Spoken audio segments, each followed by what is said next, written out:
Tuesday மார்னிங்கே ரொம்ப chat ஆயிடுச்சு. மனசு ரொம்ப கஷ்டமாயிடுச்சு. ஏன்னா 3 கோழி குஞ்சும் ஒரு நாய் சாப்பிட்டுடுச்சு. என்கிட்ட 4 இருந்தது.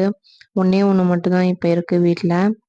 பாப்பாவோட ஷூல வந்து அந்த பக்கிள்ஸ் போயிடுச்சு. அதனால சரி செருப்பு கடைக்கு போயிட்டு அந்த பக்கிள்ஸ் மாட்டிட்டு வரலான்னு அங்கேருந்து கிளம்பியாச்சு. அங்க போய் மாட்டிட்டு அப்படியே அங்கேருந்து ரேஷன் கடைக்கு போயாச்சு. ரேஷன் வாங்கவே இல்லை இந்த மந்த்து. அதனால ரேஷன் வாங்கலான்னு போயாச்சு. ரேஷன் கடையில இப்போலாம் ஒரு சில பொருள் போடுறதே இல்லை. எண்ணெய், பருப்பு அதெல்லாம். ஏதோ போடுறத வாங்கிட்டு வீட்டுக்கு வந்தாச்சு. கேஸ் லைட்டர் வேற ஒர்க் ஆகல. அதனால ஒரு கிளாஸ் லைட்டரும் வரும்போது வாங்கிட்டு வந்துட்டேன். அதில் ஒரு கத்தியும் கொடுத்துருந்தாங்க. இதோட ப்ரைஸ் வந்து 70 ரூபா. ஈவினிங் போல் ஒரு நார்மல் பீட்சா ஒரு 2 ஆர்டர் பண்ணி சாப்பிட்டோம். நைட் டின்னருக்கு சப்பாத்தியும் சிக்கன் குழம்பும் வச்சுக்கிட்டோம்.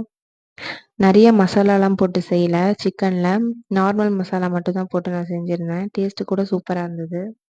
இப்போல்லாம் ரெசிபிஸ் போடுறதே இல்லை. இனிமேல் கண்டினியூஸாக ரெசிபிஸ் போடுறேன்.